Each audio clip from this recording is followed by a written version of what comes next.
Halo, selamat datang di video pembelajaran anti korupsi. Kami dari kelompok 2 terdiri dari Christine Pakpahan, Emia Samaya, Erna Sahfitri, dan Sarah Mulyani.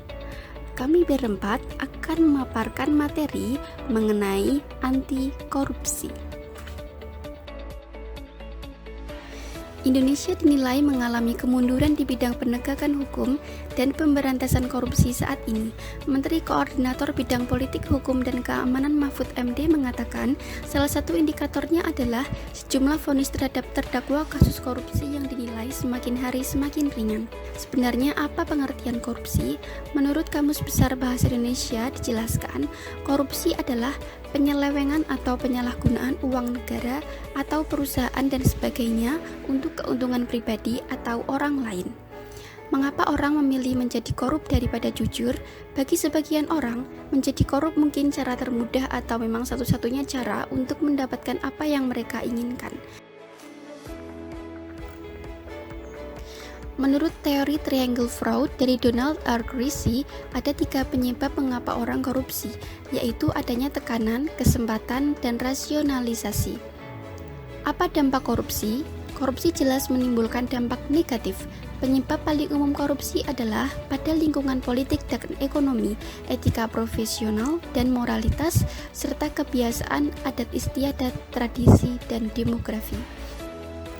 Contohnya, menghambat pertumbuhan ekonomi dan memengaruhi operasi bisnis, lapangan kerja, dan investasi, mengurangi pendapatan pajak dan efektivitas berbagai program bantuan keuangan, menurunnya kepercayaan terhadap hukum dan supremasi hukum, pendidikan, akses infrastruktur, hingga perawatan kesehatan. Pentingnya implementasi pendidikan anti korupsi di lembaga pendidikan. Mengapa pendidikan anti korupsi ini perlu diajarkan di dunia pendidikan? Yang pertama, budaya korupsi Indonesia di tepi jurang. Budaya korupsi di Indonesia menjadi tradisi yang sulit diungkap, bahkan sudah tidak disadari lagi oleh pelakunya bahwa hal tersebut merupakan tindakan terlarang, berdosa, dan merugikan banyak orang. Korupsi terjadi di semua level kehidupan, bahkan di lembaga pendidikan.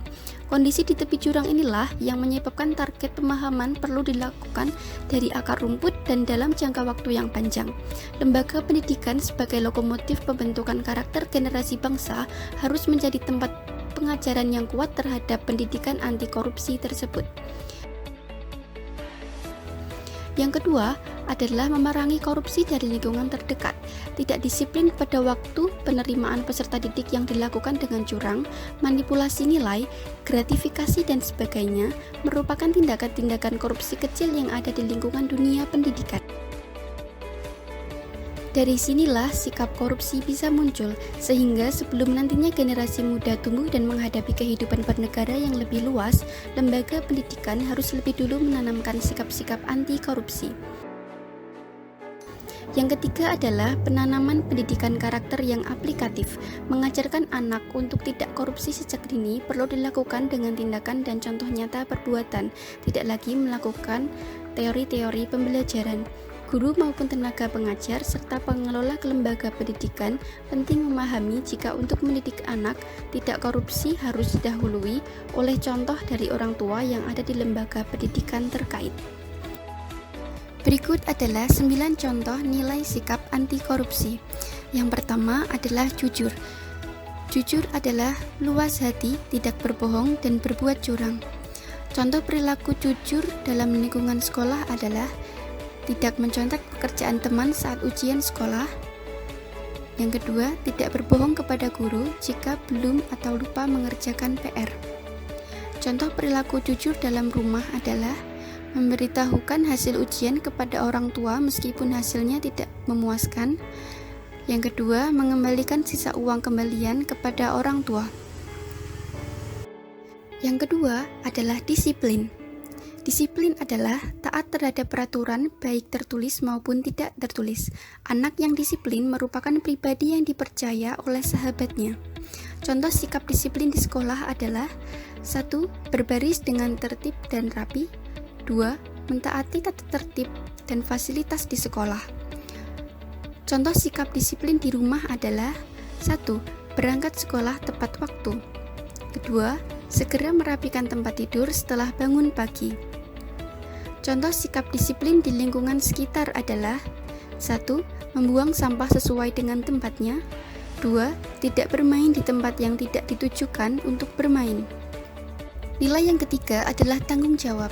Tanggung jawab adalah kesadaran manusia akan tingkah laku atau perbuatan baik yang disengaja maupun tidak.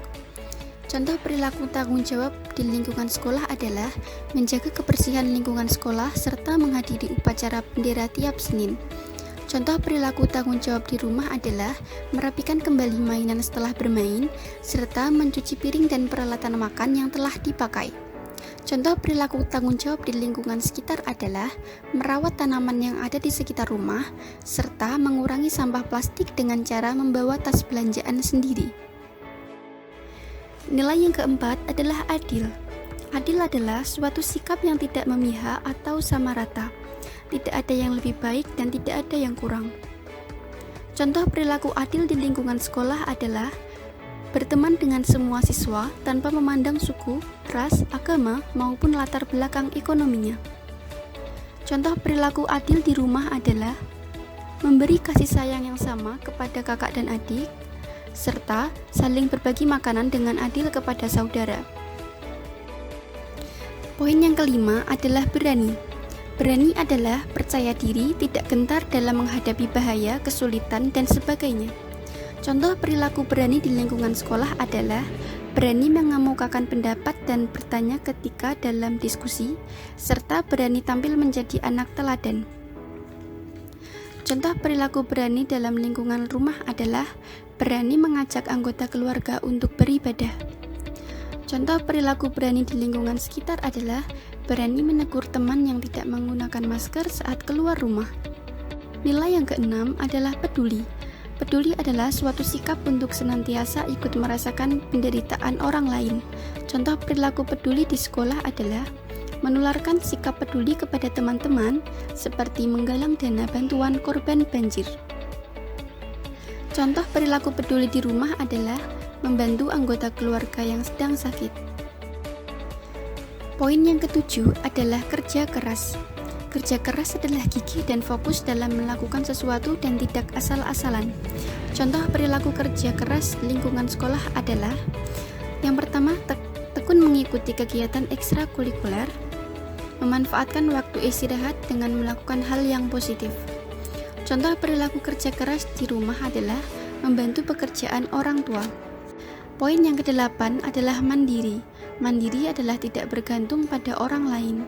Contoh sikap mandiri di sekolah adalah mengerjakan sendiri soal yang diberikan bu guru. Contoh sikap mandiri di rumah adalah menyiapkan peralatan belajar sebelum berangkat ke sekolah. Poin yang terakhir adalah sederhana. Sederhana adalah bersahaja atau tidak berlebih-lebihan.